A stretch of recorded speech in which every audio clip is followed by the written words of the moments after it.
TransAmericana and Run Every Street star, it's none other than Rickey Gates. Woo! Hey Rickey, how you doing? Hi, great to be here. Thanks, Claire. It's lovely to see you again. I think the last time I saw you was a couple of years ago in the Lake District when you came down to do a salmon thing, and Killian and Emily and Max King and everyone was there, I think. Yeah, it was a lot of fun. Not just going back to the Lake District, but hanging out with a bunch of my Solomon teammates and also seeing some familiar faces from my previous trip to the UK a couple years before that. Yeah, because you did the Bob Graham round, didn't you, with Scott Jurek? Yep, kind of on a whim. It's not the sort of thing that we would have been able to do without the help of a lot of people, including yourself. But yeah, it was a really magical experience to be able to get around that thing in 23 hours and 48 minutes. Yeah. So just by the skin of our teeth. Yeah, I just remember it was just such nice weather for you on that particular day. When I joined you, I just remember the moon was out and we didn't even need to use our head torches over Great Gable and Kirk Fell and all that kind of leg four. So yeah, it was just, you had such a perfect sort of time there. I was so jealous. I think some of the English folk actually got a sunburn. Oh yeah, probably me. Yeah, we're not used to the sun. We're like, what is that giant orb in the sky? Yeah. Well, I'm so excited that you're on tonight. Thank you so much for your time. We've got some super fans of yours in my audience and some people who haven't seen the films yet. So this is great, and we'll tell them all about your book as well.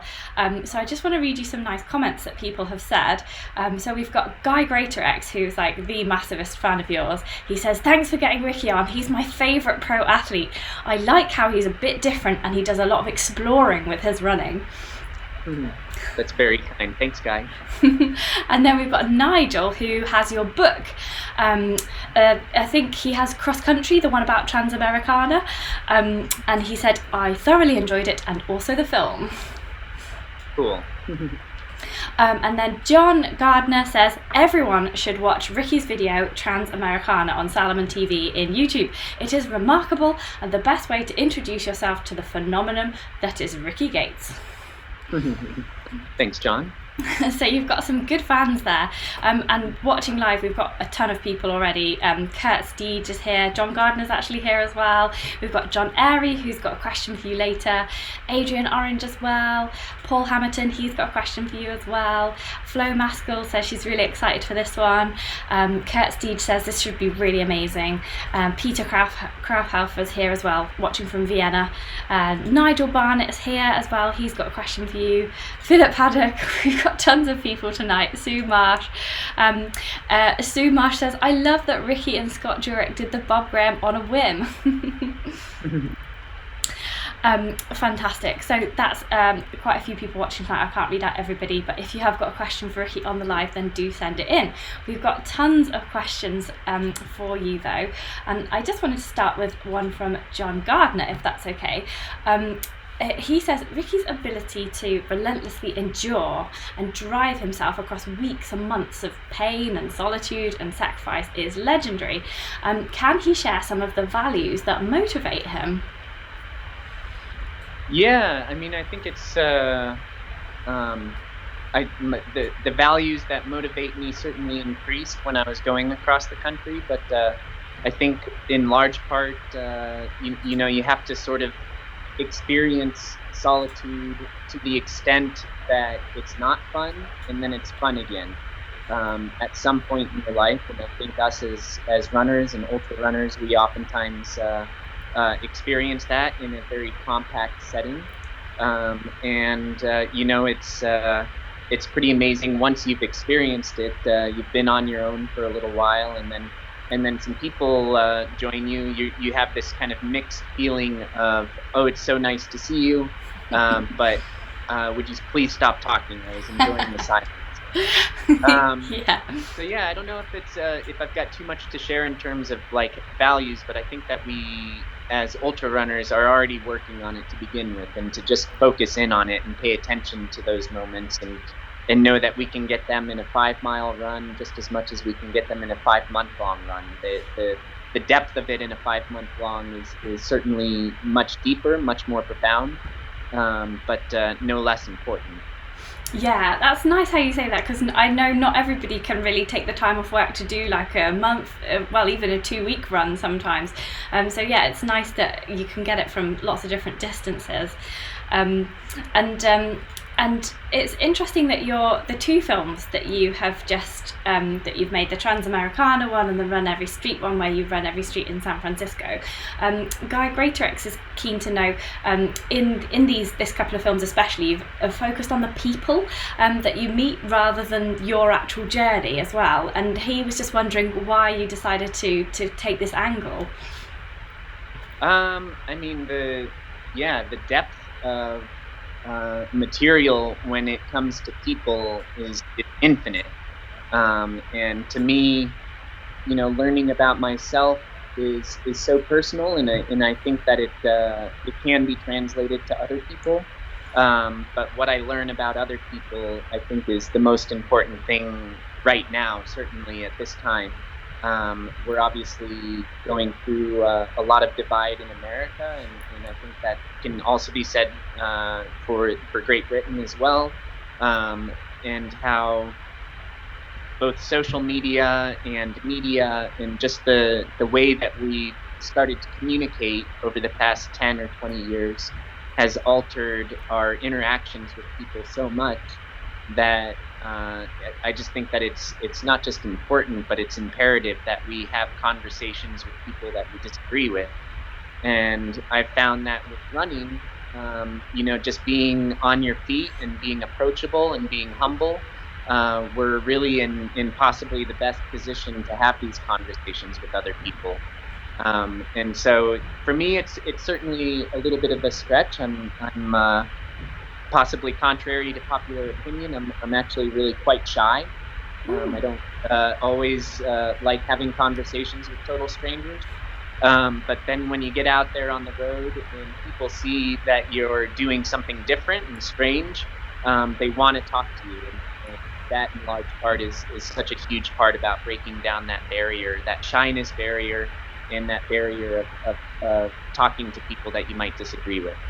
Yeah, and there were so many people that wanted to talk to you on that trip, wasn't there? And it's not every day that you see somebody like running through with a big pack on, and they were just like, what on earth is this guy doing?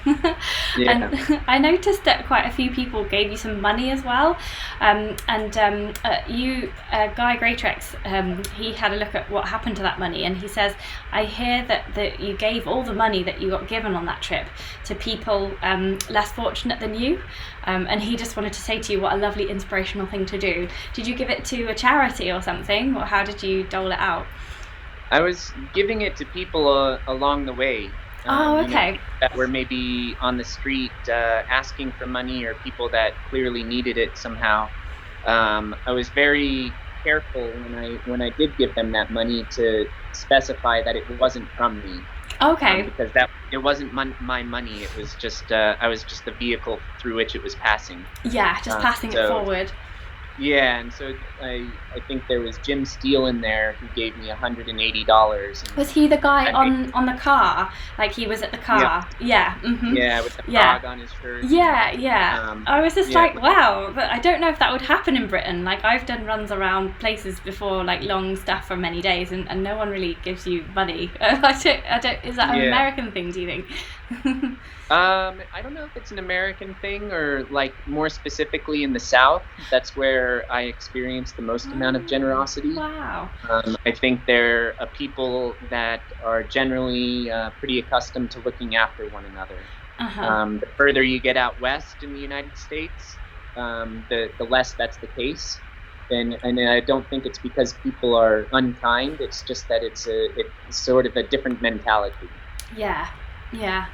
They did seem very generous down south, and that's really nice that you sort of like just carried it for a bit and then just gave it to the next person that you thought would benefit from it. Mm-hmm. Yeah, that's really cool. And we've just got a comment on the live here from Paul Hamilton, who says, Ricky's comments are really resonating with me. Trail running definitely has an element of connecting with the environment and everything there, and it's incredibly uplifting. Mm-hmm.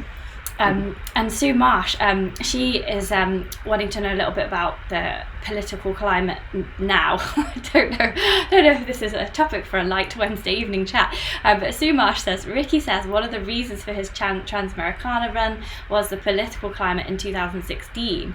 How is he handling the climate and the divisiveness that we're dealing with now in 2020? That's a great question. Like, obviously, it's as important or more important now, this topic of divisiveness and us living in our bubbles. Kind of what I'm thinking about from my run is to keep in mind that no matter which way this election goes in 20 days from now, here in the United States, that there's going to be people on one side or people on the other side that are very unhappy with how things have gone, with how things have turned, and that it's important, no matter which side you're on, to keep that in mind. So I don't plan on running across the country again next month after the election. To find out. Election report, Rickey Gates. Totally. But it is extremely important for me to keep in mind that this climate has been created where there's this divisiveness, and if I'm really happy with the election, there's going to be a lot of people that are very unhappy with the election, and then vice versa. And to make sure to keep those people in my thoughts, and to also continue to engage in conversation with them afterwards. Yeah, I totally understand how on social media you just get surrounded by this bubble of everyone who agrees with you, and then when you come across somebody who doesn't and thinks completely opposite to you but thinks they're completely right in the same way you do, it's just it's incendiary, isn't it, rather than no one's having conversation. It's a click away to make that voice go away. Yeah, I think it's really noble what you've done. Like, I'm kind of more impressed by that side of it than your 3,700 miles that you clocked up. Like, I just think that there's more to it than that, and it really spoke to me, that, so I thought it was great. And just getting back to the running, actually, we have 3 people called John asking questions tonight from my patrons, who are my loyal subscribers. They get like priority asking questions to our amazing guests like you, Rickey. So we've got a John G, John K and John A asking questions tonight. So this is John K, John Kinniston. He says, really looking forward to this one. When Rickey is on a long and lonely run, what does he think about? Like, is he focused on the present and the run itself, or does he like to daydream and allow his mind to wander? I kind of both, really. I think the ultimate goal with running, the running high, is that we're not thinking at all, that we're just doing. For anyone in the running world that's experienced that, that's certainly one of the main reasons that we keep returning to running, is to keep experiencing that running high. But that's just that's such a small part of running. It's maybe 5% of it, and certainly a wonderful carrot for us to have out in front of us to strive for. But yeah, I sometimes daydream. I sometimes listen to podcasts. I sometimes listen to music. Really, whatever it takes to keep going at it. And I think that it's a constant drive to keep moving towards that place in running where you're not actually thinking about anything. But it requires work. It's a lifetime achievement goal. Yeah, like a sort of Zen state where you're just kind of like trogging along, and minutes could go by, hours could go by, and you're just running. Yeah, I thought that was interesting. Like you've just said, you like to listen to some music and some podcasts, but then on the Run Every Street film, you said you weren't listening to any podcasts, you weren't listening to any music, partly because you had all that navigation challenge, but you wanted to really immerse yourself in the run. Was that something new for you, or do you always do that when you city run? Yeah, not always. It depends on the city. San Francisco is such a busy place, and you're coming across an intersection every single block. Or on that trip, it was 1,300 miles. So it is so important to be paying attention. But then I'm doing the same project here in Santa Fe, New Mexico, where I'm living now. And some of the streets here are a mile long, where you don't really encounter anything. And for me, it's okay to kind of plug back in and listen to something.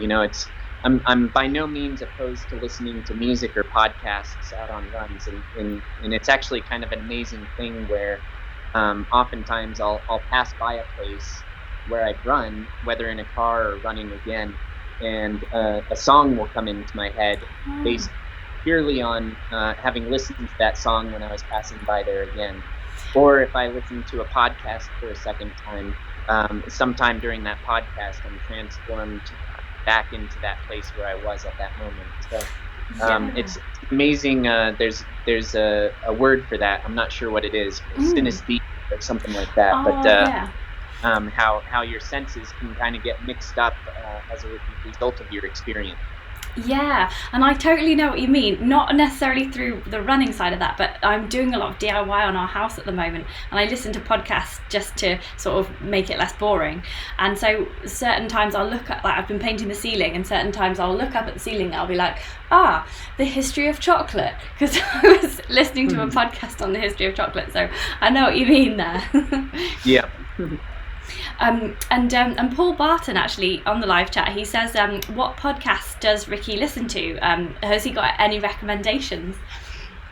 I listen to, none of them are running related. I listen to Reply All, has been my favorite lately, and that one's about kind of the internet and the digital world that we more or less live in these days. I listen to a relationship podcast called The Endless Honeymoon, which my wife found and turned me on to. It's a couple comedians that are married to each other, and they make fun of each other, and they make fun of all of their callers. And then I listen to a bunch of short story podcasts, which are fun to listen to if you're working on something that requires your full attention. I don't recommend it. Because, the short stories are so much more dense than podcasts. Yeah, that sounds really cool. I know what you mean. I don't really listen to running podcasts. Like, I'll put this out as a podcast afterwards, because some people, they don't have time to watch like an hour or so on YouTube, and they like to watch it, they like to listen to it on their run at the weekend. So I do make this into a podcast. But I know what you mean. Like, as a runner, everything I do is like running, work is running, and then for my podcast, I like the comedy, I like the stories. I actually like science stuff as well, like how stuff works and all that. So yeah, I totally get you on that one. Just looking to see if there was another question there. Oh yeah, Kurt Steege has posted many questions, which I'll come to in a second.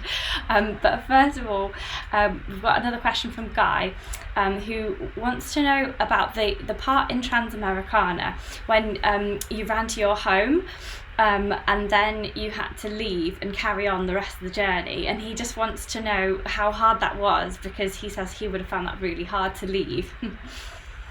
Yeah, I spent 3 days at home in Colorado. I think if I'd have spent 4 days there, I probably wouldn't have left.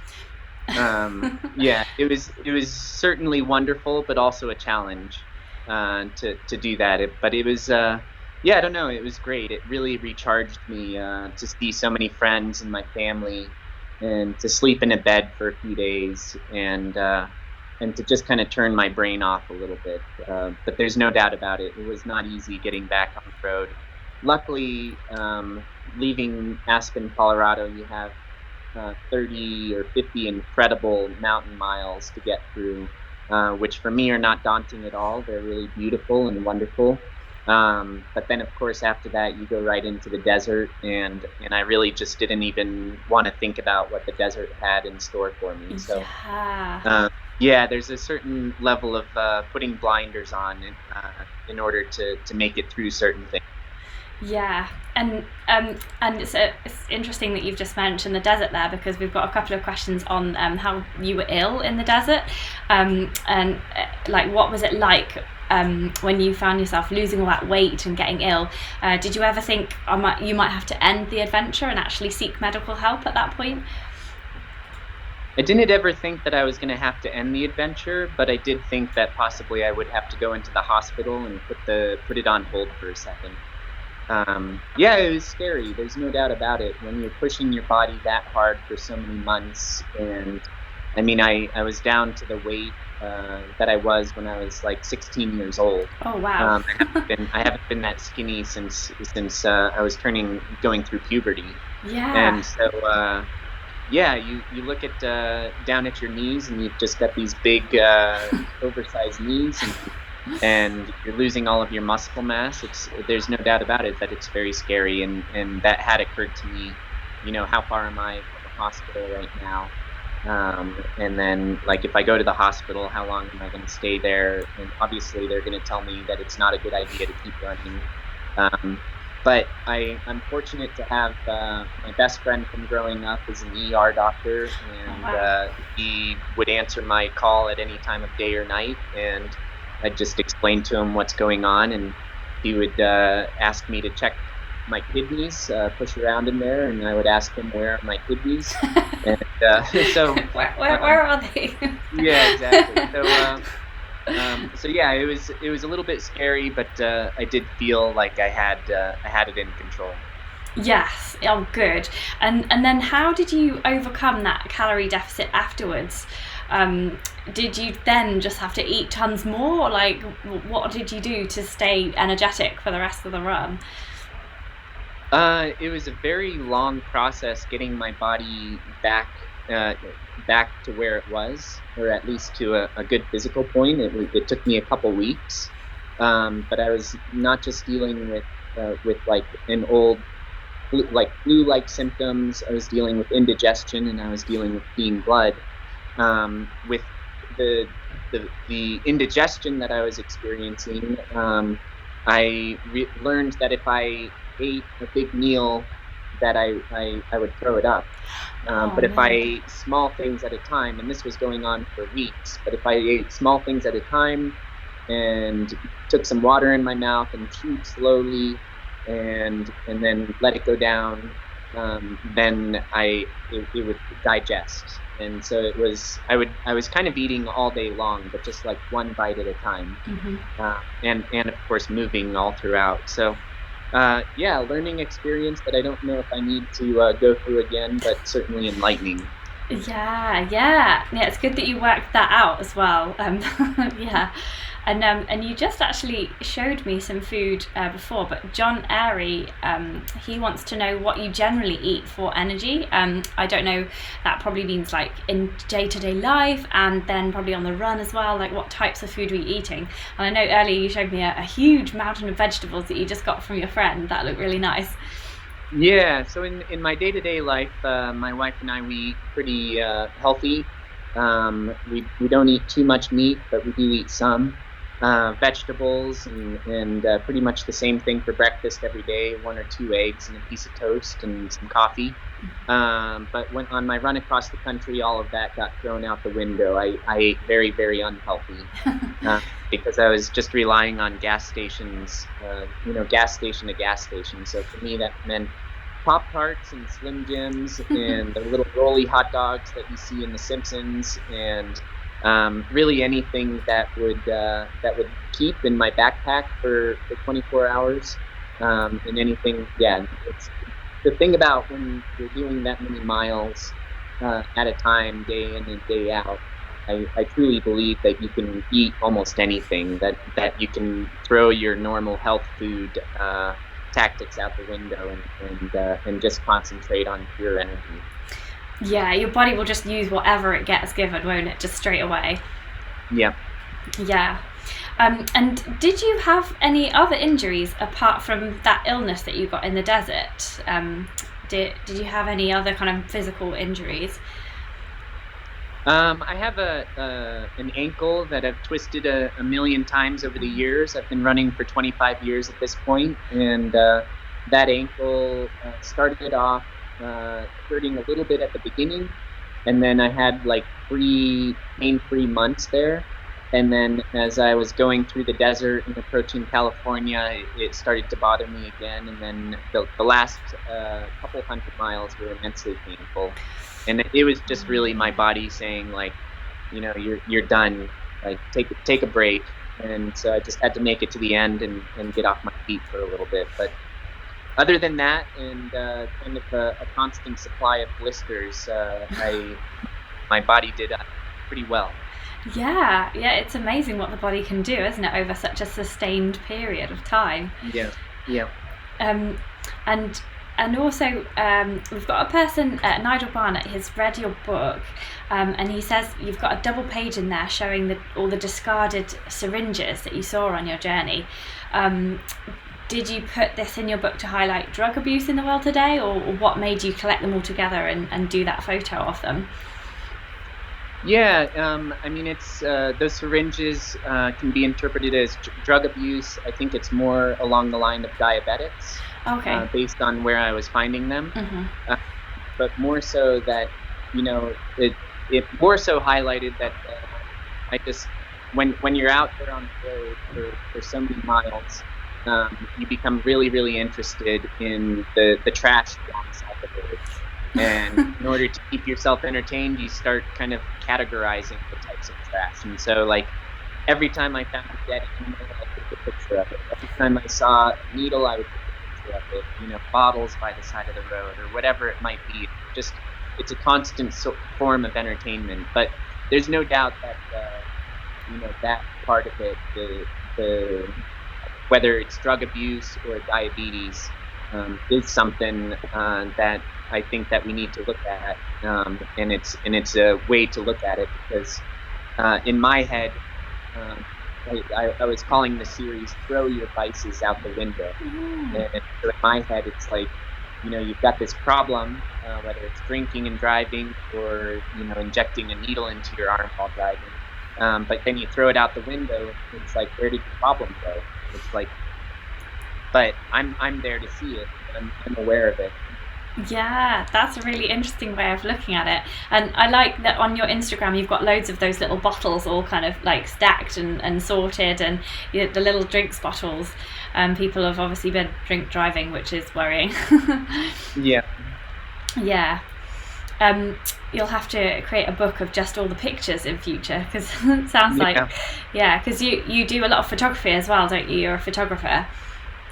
Yeah, photographer and writer. I studied both of those in college and kind of fell in love with them in high school.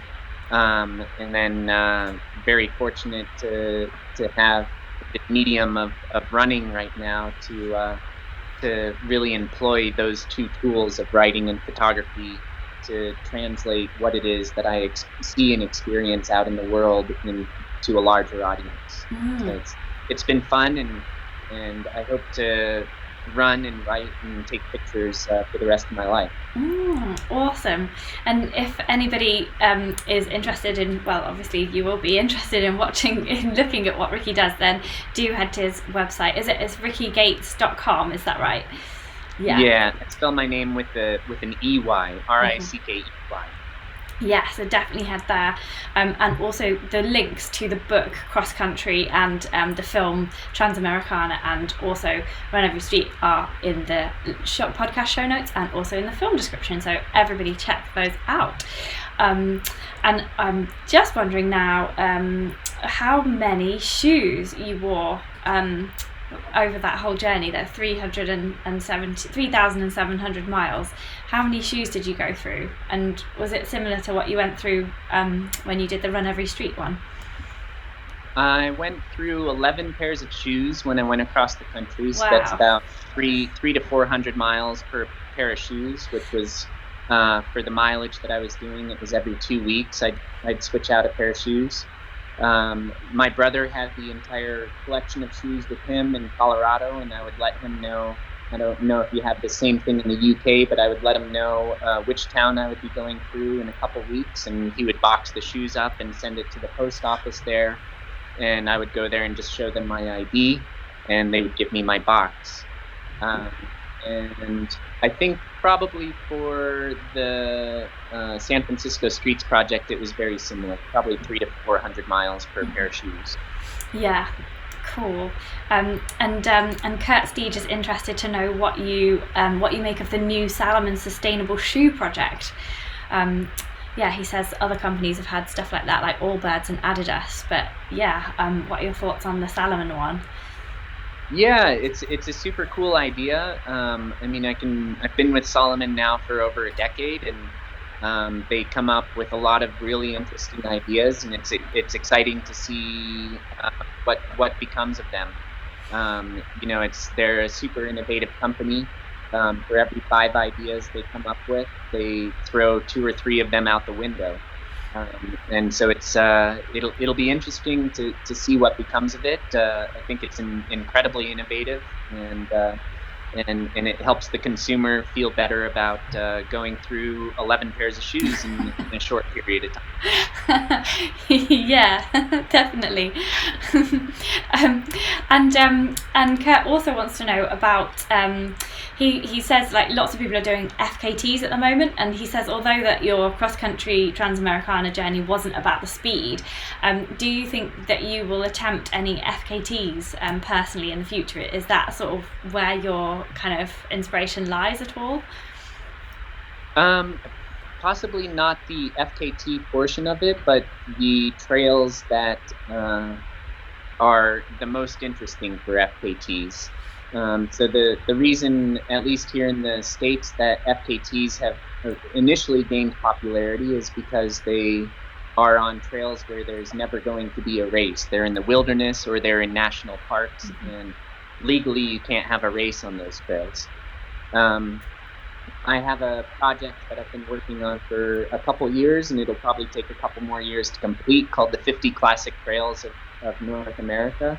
And every one of those trails has an established FKT on them because they are so beautiful, so important, and they're worth spending a day out there doing, much like the Bob Graham round, you know? Yeah. Oh, so you're working your way through those, are you? Yep. Yeah. And are you filming that as you go as well? Will we be able to see a film in a few years' time? Yep. Yeah, filming and photographing. So.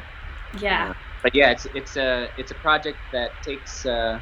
It's a different challenge because it is so fractured, and so I pick it up where I can and take it on. But yeah, that's the idea. And you're not doing those for the specific times. You're just going, oh, this is a beautiful place, and here's a picture of it, and documenting.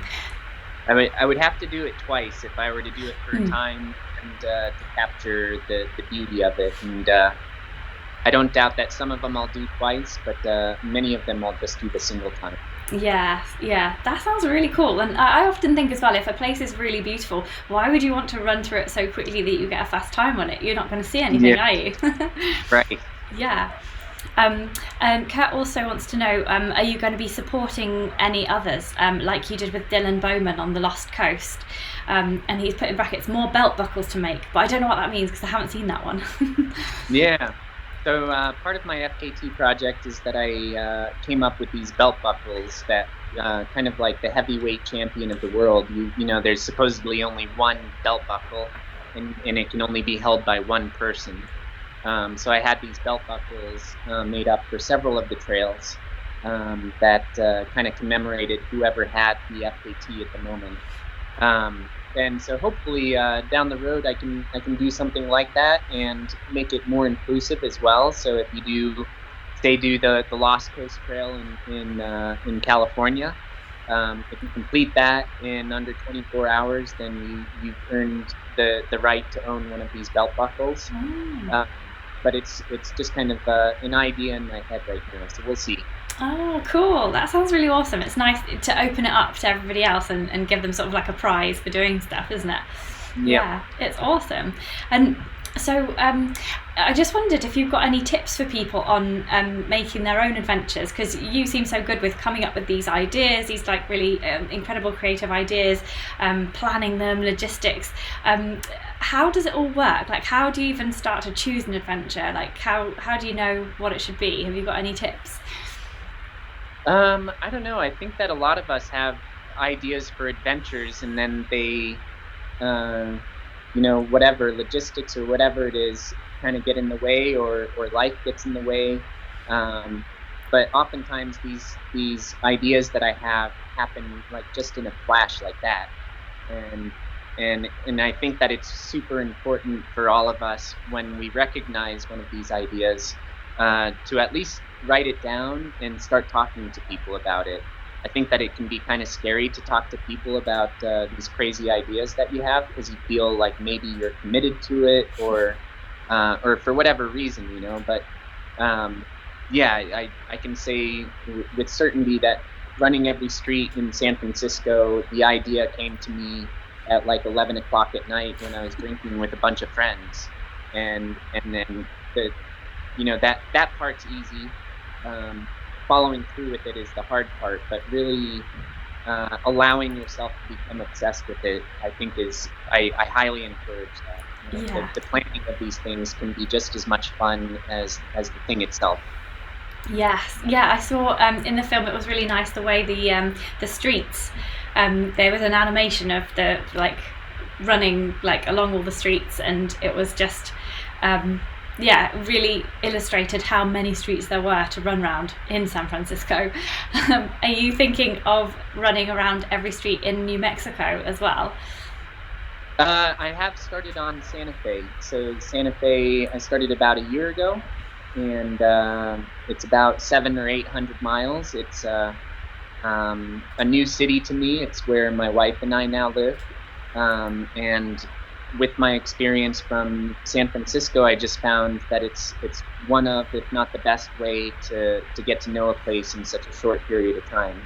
I'm going to go running anyway, so I might as well make an adventure out of it. And this is out the back door or out the front door, and another thing about it is that it really kind of um, another thing about it is that it kind of it gives me a certain ownership to the place. Yeah, and you feel like you know it and it's yours. Yeah. Yeah, yeah. It sounds awesome, and that's something that people can do in their own city or town, isn't it? Like I could run every street in Stamford. Like that's the map. That's Stamford behind me on my map. I could just go and run every street, and it wouldn't take me that long because it's not that big. Yeah. Yeah, and people are doing it around the world. I encourage your viewers, if they haven't seen it already, to go onto Instagram and type in the hashtag every single street, and see the inspiration there. I also built a website for the project, everysinglestreet.com, and that highlights a couple of my projects and then a couple of other people's projects, and you can see a map of where people are taking it on around the world. It's pretty cool. I love it. Yeah, it's really cool to start off a bit of a trend, isn't it? Yeah.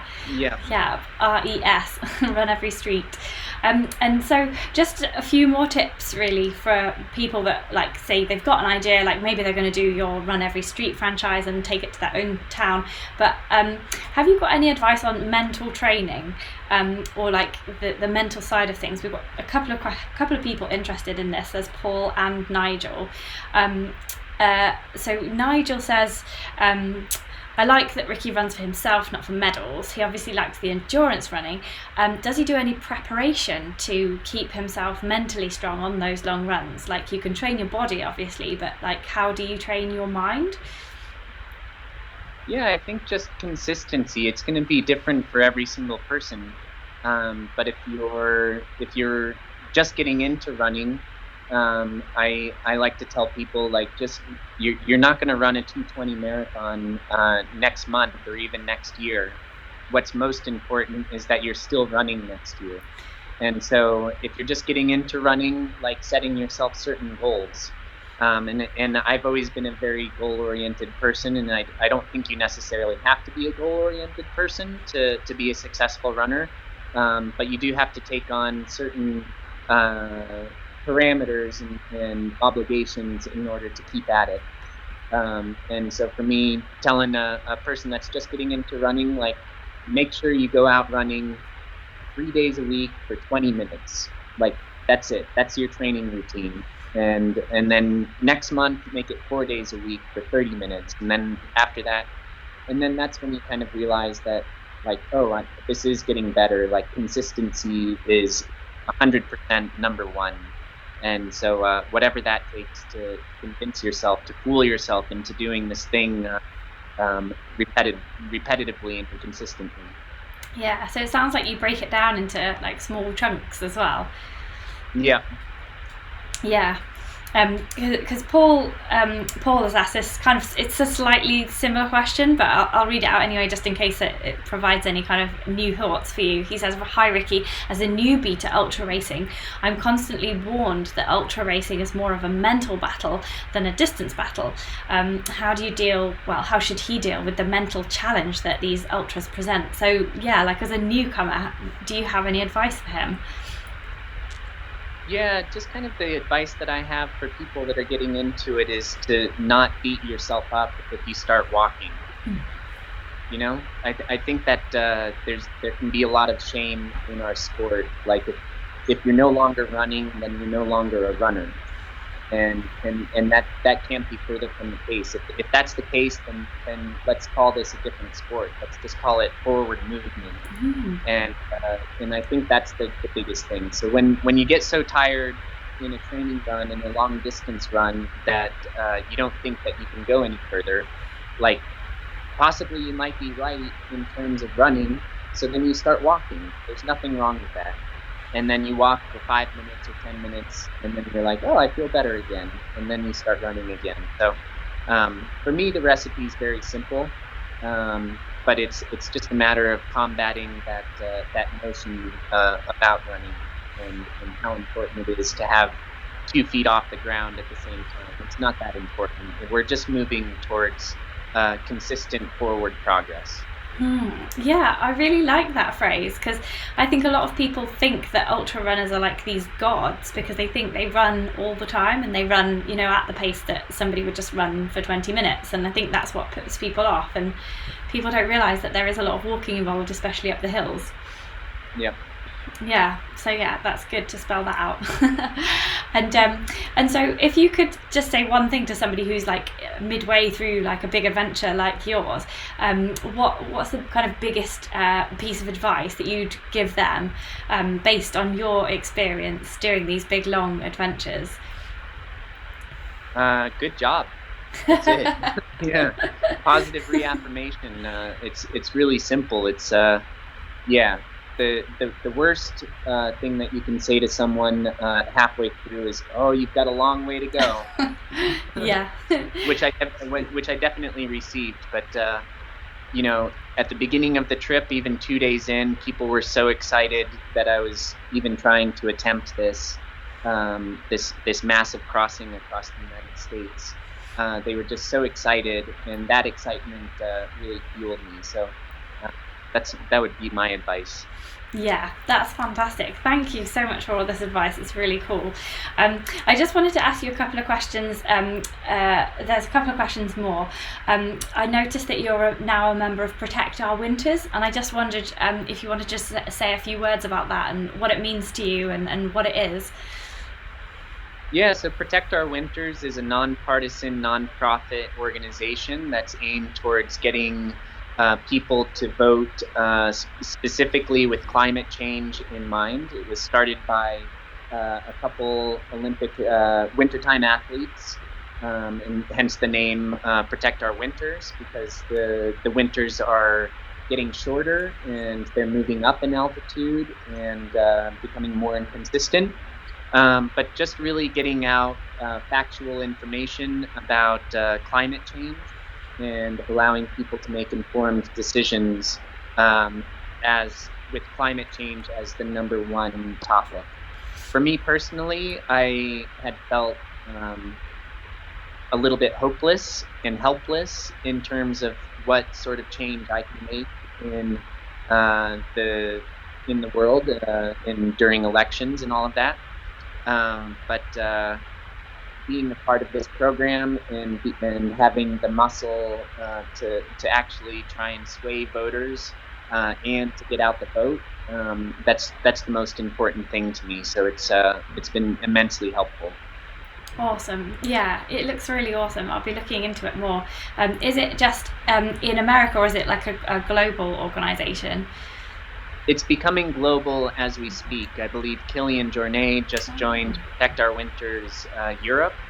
And so it's, obviously climate change isn't a United States phenomenon. It's worldwide. And it's going to take the entire planet to be on this program to make the change needed to move forward. Yeah. I just think it's so brilliant. Like, some people are just about the running, but you're about more than the running. You're like about the whole thing. So it's nice and refreshing to talk about not just the running. So yeah, thanks for that. It's cool. And you did talk briefly, just one last question here before I read out some nice comments that people have put here on the chat for you.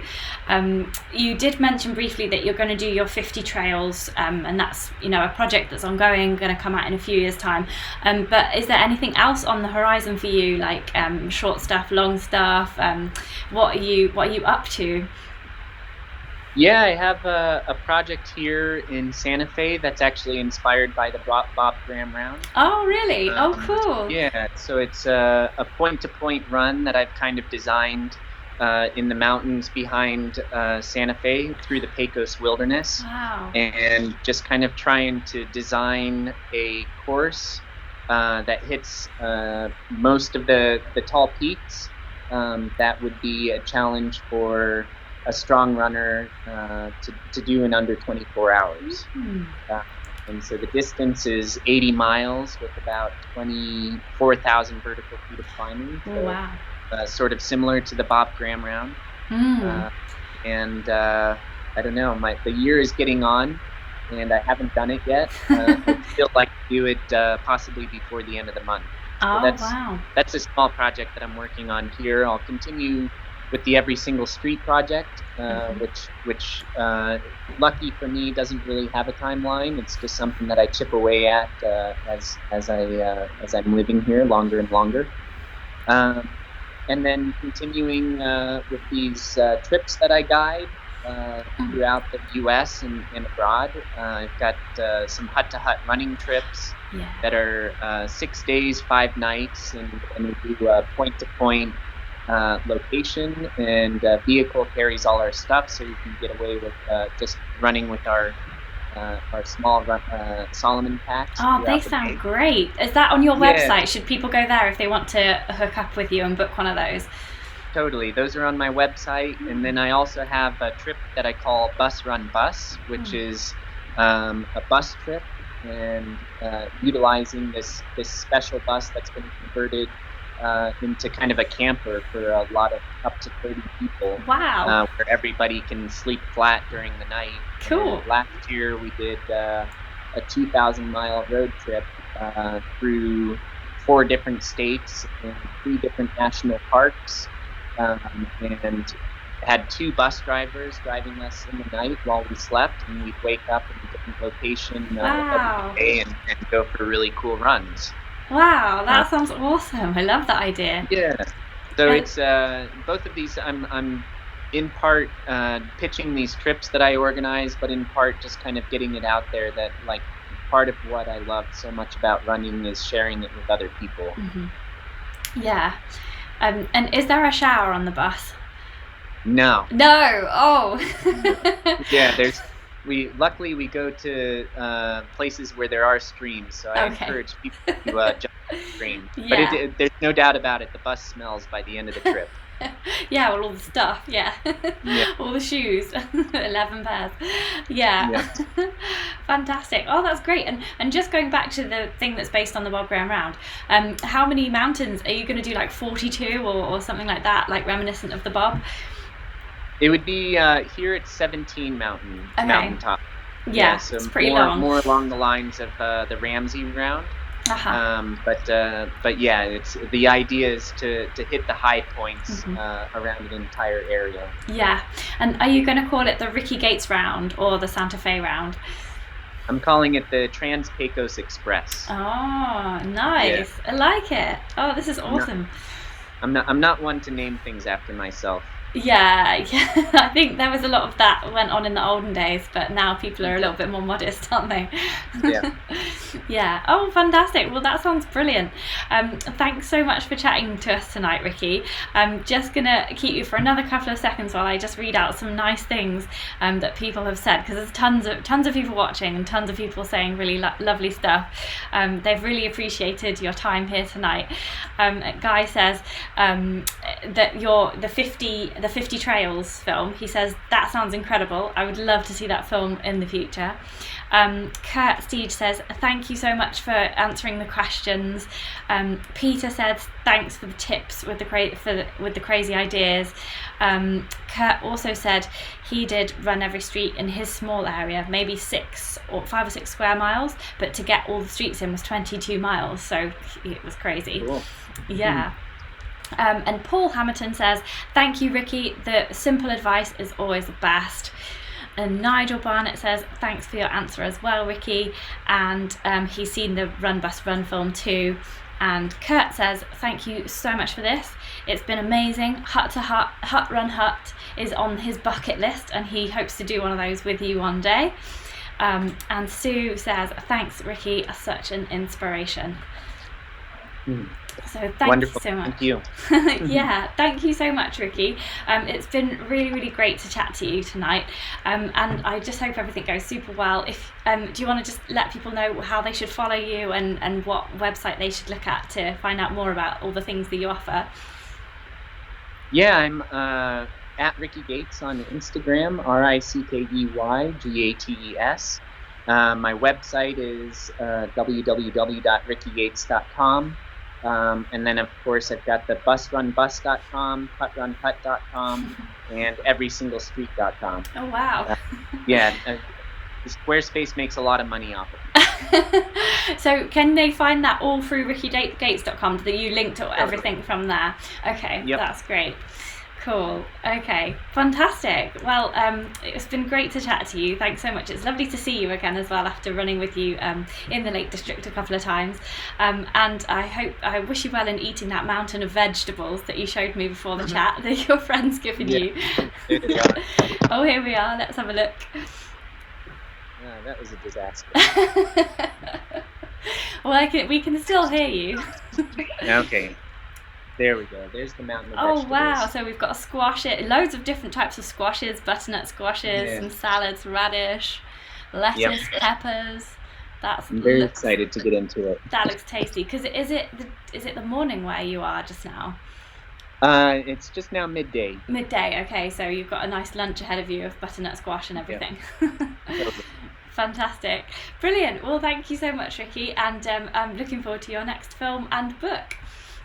Thanks so much, Claire. It's nice to see you again. Cool. Cheers then, Rickey. Bye. Okay.